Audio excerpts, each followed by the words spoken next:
Friends, welcome to mathematics classes. Today we will learn in 9th class exercise 4.3 question number 8 second part. कल हम कर रहे थे first second part, तो video यहीं पर रुक गई थी, लेंथी हो गई थी काफी। तो सेकंड पार्ट से मैं स्टार्ट करवाता हूँ। काफी बच्चों ने ये 8th क्वेश्चन कंप्लीट भी कर लिया होगा, बाकी जिन्होंने नहीं किया है वो इसको देख लें सेकंड पार्ट से, ठीक है।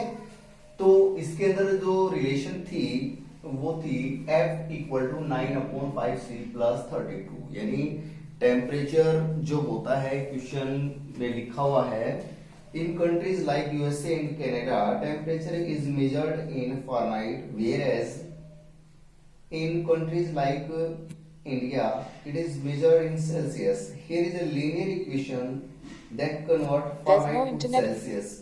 F equal to 9/5C plus 32, ठीक है।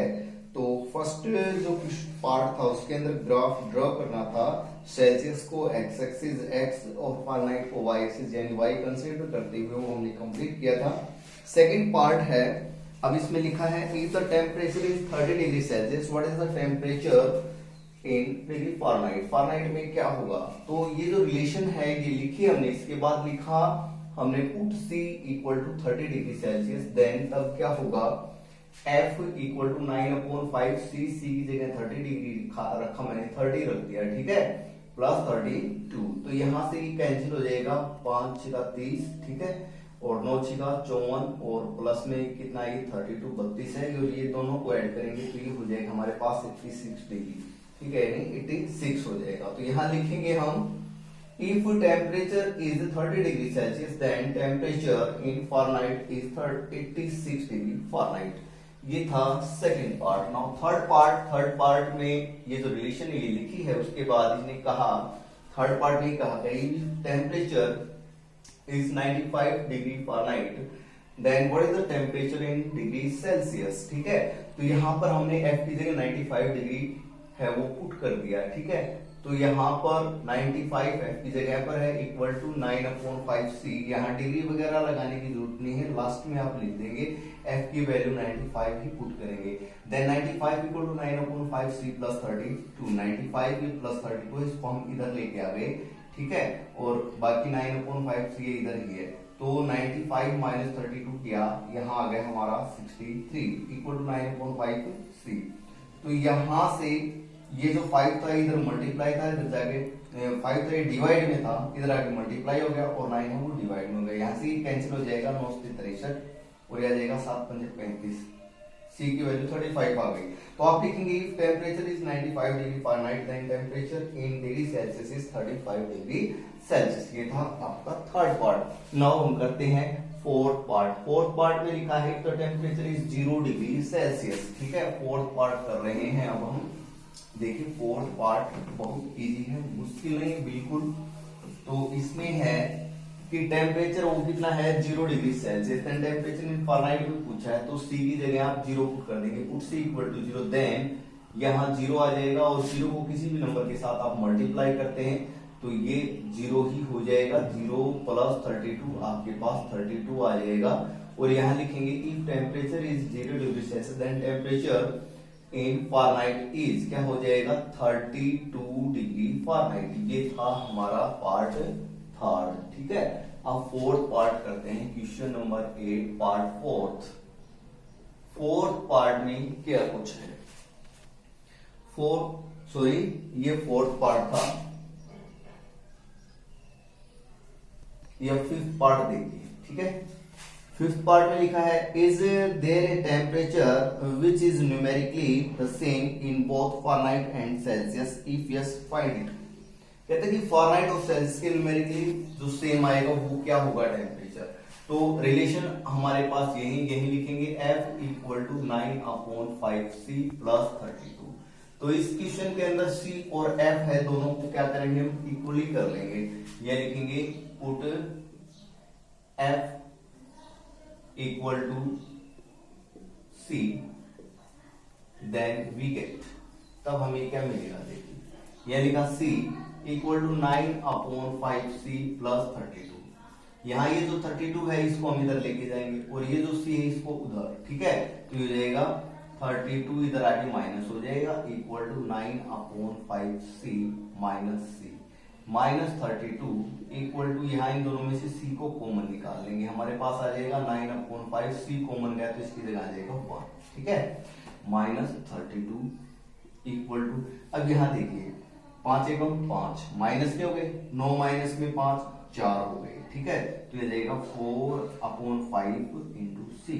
अभी 4/5 ये उधर चला जाएगा तो ये क्या हो जाएगा 5 पर चला जाएगा, 4 नीचे आ जाएगा इक्वल टू सी, 4 के 32। तो ये कितना हो जाएगा -40। अब आप लिखेंगे यस,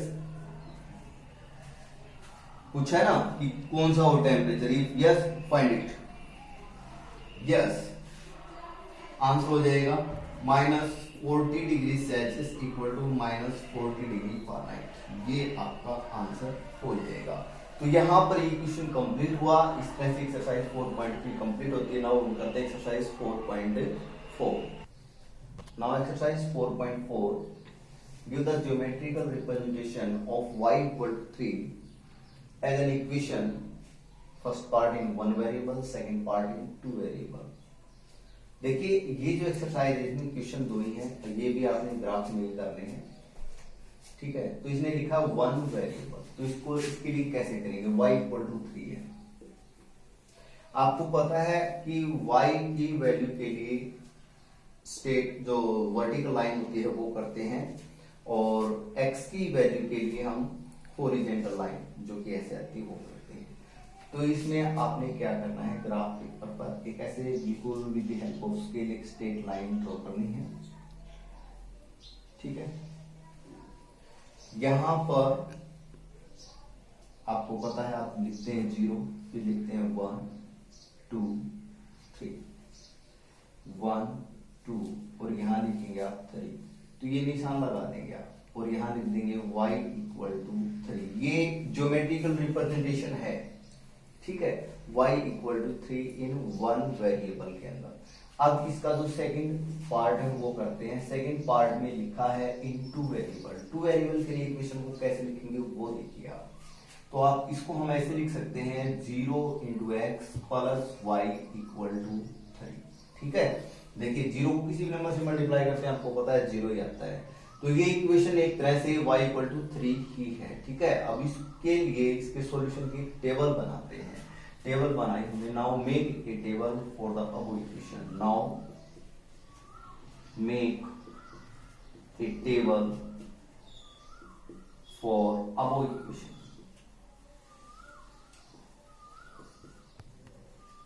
ठीक है, ये टेबल बनाई, यहां लिखा मैंने x, यहां लिखा y। अब हम x की वैल्यू पुट करते हैं। लेट अस सपोज x की वैल्यू मैंने 1 पुट की, x की जगह 1, 0 मल्टीप्लाई 1 0 ही हो गया, 0 हो गया ना, 0 प्लस y इक्वल टू 3, तो y की वैल्यू 3 ही आ जाएगी। ऐसे हम x की वैल्यू अगर 2 पुट करेंगे, 0 मल्टीप्लाई 2 फिर से ये 0, ठीक है, तो y की वैल्यू फिर से 3 आ जाएगी। अब x की जगह आप 3 पुट करेंगे तो भी क्या होगा, 0 मल्टीप्लाई 3 0 ही हो जाएगी। यहां पर भी y की वैल्यू 3 आ गई। एक और भी निकालना चाहे तो निकाल सकते हैं, x की वैल्यू 4 करेंगे तो y की वैल्यू 3, ठीक है। अब इसकी रिप्रेजेंटेशन करते हैं, देखिए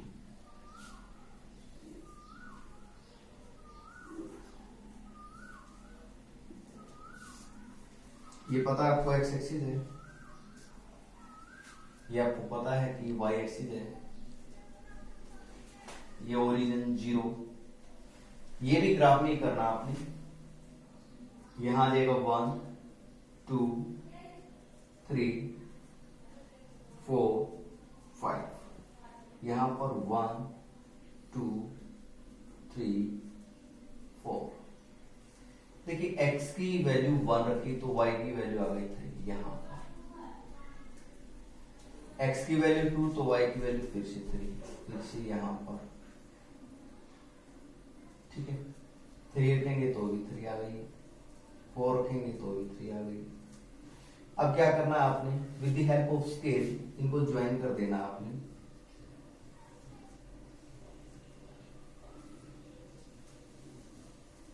ये ज्योमेट्रिकल रिप्रेजेंटेशन हो गई y इक्वल टू 3 के लिए इन टू वेरिएबल में हो गई है, ठीक है। तो ये आपका क्वेश्चन कंप्लीट हुआ। अब करते हैं सेकंड क्वेश्चन। जो सेकंड क्वेश्चन है वो भी फर्स्ट की तरह से ही है। Give the geometrical representation of 2x plus 9 equal to 0 as an equation in one variable, first part, second part in two variable. यहाँ पर आपको पता है क्या है, x की वैल्यू फाइंड आउट करनी। तो इसके लिए क्या करेंगे, देखिए यहाँ है 2x plus 9 equal to 0। तो आपको पता है कि 2x इक्वल टू -9 हो जाएगा और x इक्वल टू -9/2 पॉइंट में लिखते हैं तो क्या हो जाएगा -4.5, ठीक है। इसको वन वेरिएबल में x की वैल्यू के लिए क्या करते हैं, एक स्ट्रेट लाइन जो कि x एक्सिस को डिनोट करती है वो हॉरिजॉन्टल जिसको हम बोलते हैं, ये लाइन हो गई, ठीक है। यहां 0 लगाएंगे हम। अच्छा, x की वैल्यू की बार क्या है, माइनस में है, तो यहां हो जाएगा -1, -2, -3, -4 और थोड़ा सा इसको आगे कर देते हैं, ये हो गया -1। तो -4.5 ये वैल्यू आ जाएगी। यहां पर आप लिख सकते हैं x इक्वल टू -4.5। ये geometrical representation in one variable हो गया इक्वेशन, ठीक है। तो अब करते हैं इसका सेकंड पार्ट, ज्योमेट्रिकल रिप्रेजेंटेशन इन टू वेरिएबल के लिए। यहां फर्स्ट ऑफ ऑल इसको टू वेरिएबल में इक्वेशन है उसको कन्वर्ट करेंगे। इक्वेशन है हमारे पास 2x plus 9 इक्वल टू 0। हम इसको ऐसे लिख सकते हैं 2x plus 0y, ठीक है। जैसे फर्स्ट क्वेश्चन के अंदर 0x किया था ना वैसे ही, और ये 9 है ये इधर हो जाएगा माइनस में, ठीक है। तो यहां पर भी हम क्या करेंगे, टेबल बनाएंगे। Now make a table for above equation और यहां x और y की जो वैल्यूज हैं उनको रखेंगे। x यहां पर हम y की वैल्यूज पुट करते हैं। y की वैल्यू 1 पुट करेंगे, 0 मल्टीप्लाई 1 0 ही हो जाएगा। तो 2x इक्वल टू -9 और x इक्वल टू -4.5। बिल्कुल इसी तरह से x की वैल्यू y की वैल्यू 2 पुट करेंगे तो भी x की वैल्यू -4.5 आ जाएगी। 3 रखेंगे तो भी -4.5 आ जाएगी। आपकी मर्जी जो भी रखें आप x की वैल्यू, यानी y की वैल्यू जो भी रखें x की वैल्यू -4.5 ही आएगी। अब इसकी ज्योमेट्रिकल रिप्रेजेंटेशन करते हैं। देखिए ये y एक्सिस के लिए, ये x एक्सिस के लिए, यहां लिखेंगे आप x एक्सिस, यहां y एक्सिस और ये ओरिजिन 0 1 2 3 4 4 3 2 1, ठीक है। यहां पर ये हो गया -1 -2 -3 -4, इसमें एक आदमी लिख सकते हैं आप -5 और ये -6। अब यहां पर y की वैल्यू 1 है, x की वैल्यू, अब ये y की वैल्यू 1 तो x की वैल्यू या तो इधर जाएगी इधर आएगी, माइनस में तो इधर जाएगी, कितनी 4.5 यहां पर आ गई है। 2 रखेंगे तो यहां पर आ जाएगी, 3 रखेंगे तो यहां पर आ जाएगी, ठीक है। 4 रखेंगे तो यहां पर आ जाएगी, 4 रखेंगे तो। अब इनको क्या करेंगे, with the help of scale आप इनको ज्वाइन कर देंगे तो ये ज्योमेट्रिकल रिप्रेजेंटेशन आ गई। आप यहाँ लिख सकते हैं क्या, किसके लिए ये ग्राफ, ये है 2x plus 0y equal to 9। ये जो क्वेश्चन है वो कंप्लीट हुआ आपका, इसी की स्ट्रेट लाइन आ जाएगी, ठीक है। इसी के साथ ये फोर्थ चैप्टर वो कंप्लीट हो जाता है आपका। मैं आपको सजेस्ट करूंगा कि आप इसके अंदर एक दो एग्जाम, जो भी एग्जाम्पल्स हैं वो भी करें। कोई अगर समझ में नहीं आता है तो आप मेरे से कांटेक्ट करें। आपको पता है मेरा जो नंबर है व्हाट्सअप 8950834620, ठीक है। नाउ इसके बाद हम फिफ्थ चैप्टर के बारे में मैं आपको बताना चाहूंगा। वैसे तो हम नेक्स्ट वीडियो में ही कराएंगे आपको। तो फिफ्थ जो चैप्टर है उसके अंदर क्या करना है, फर्स्ट ऑफ ऑल यूक्लिड इसमें लिखा है, थोड़ा सा आपको मैं बता दूं, ज्यादा नहीं। ये है इंट्रोडक्शन टू यूक्लिड ज्योमेट्री, ठीक है।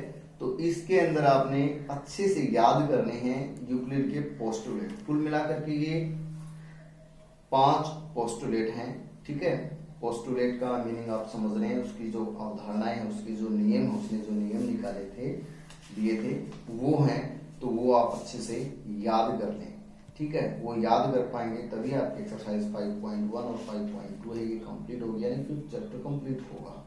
वैसे थोड़ा थ्योरेटिकल है और याद कर लें अच्छे से पोस्टुलेट। Okay students, thanks.